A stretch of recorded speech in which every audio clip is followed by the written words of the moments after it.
Dar início então a um novo capítulo, Solidão, os desenhos do espelho. Solidão que outros miram com desprezo, silêncio que aos demais aflige tanto. Um pensamento na vigília aceso, um coração que não deseja nada. Esse é o mundo a que chegas, onde a vida, só do sonho de ser, é sustentada. Cecília Meirelles.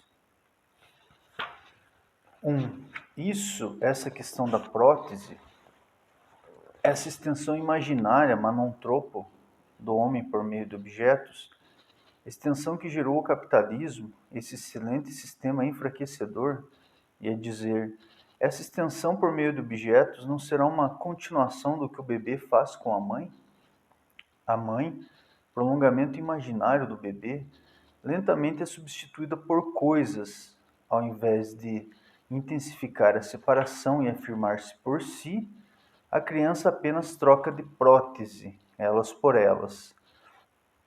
O bebê, que aprende a diferenciar seu corpo do da mãe, talvez não aceite esta separação, então a rejeita e transfere a mãe para aquilo que poderá aumentá-lo. Veja bem que então é uma proposta um pouco diversa. Não é um diálogo com uma psicanálise, por assim dizer.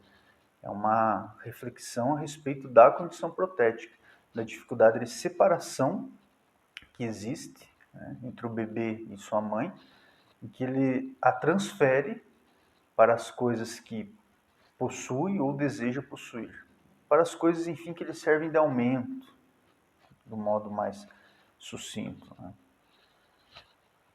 Um adulto que faz imaginariamente de um carro uma extensão sua é apenas o bebê que não aceita que a mãe é uma pessoa e ele outra. É claro que o capitalismo é forte de algum modo, e é claro que ele vem se desenvolvendo cada vez mais, na mesma proporção em que o homem se diminui.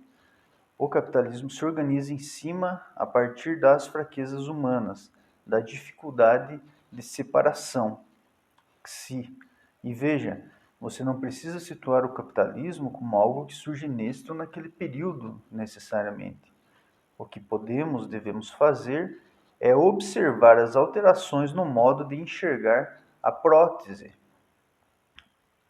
Talvez, antes do que se chama era moderna, predominasse no homem a busca por satisfazer necessidades, fome, frio. E depois, o que parece predominar é uma tendência ao supérfluo, ao desejo de crescimento desnecessário por meio de objetos. As próteses, cada vez mais artificiais, fazem do homem também um ser menos autêntico. Assim, não basta ao bebê separar-se da mãe. Só será autônomo quando não transferir a mãe para outra coisa. O que falta no homem cada vez mais é uma capacidade maior para a solidão. 1.5. A melhor forma de ampliar os horizontes é se elevar verticalmente. 1.6. À medida que mais se vê, mais se entende e mais se cria, mais se está sozinho. 1.6.1. Os grandes corpos celestes curvam o espaço que existe ao seu redor. Quanto maior o corpo, maior a curvatura e maior o vão. Da mesma forma, a grande solidão é cria daqueles que são grandes por si próprios, dos que criam o próprio abismo onde lhes convém orbitar. 1.8. Estar em si, a territorialidade e a temporalidade do eu. Pensar o si mesmo como fenda no tempo e instante no espaço. 1.10. A solidão é pesada e é por isso que quem a carrega acaba se tornando, ainda que não queira, ainda que não perceba, muito mais forte. 1.11.1. Meditações acerca de um rosto visto num ponto de ônibus.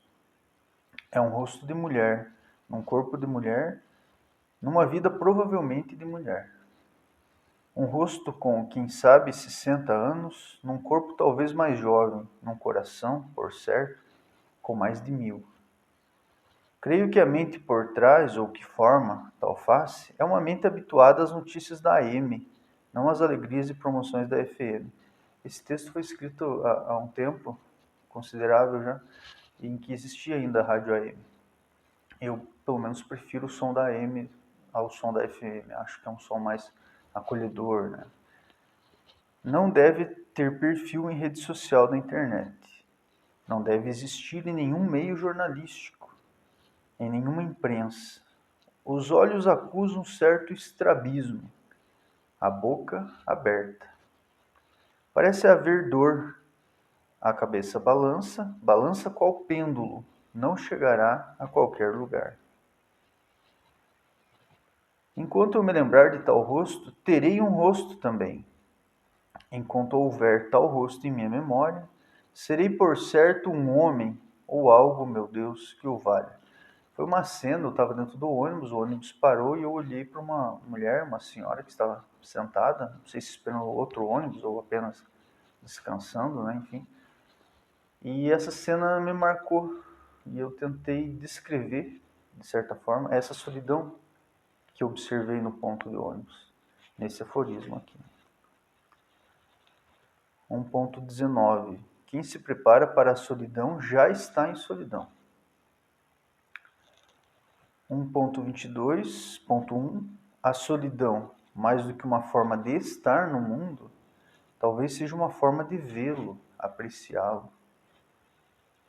1.22.8. Só entende um silêncio alheio quem, de alguma forma, está dentro de tal silêncio. Eu vou parar por aqui e na sequência eu continuo falando a respeito desse capítulo que trata da solidão.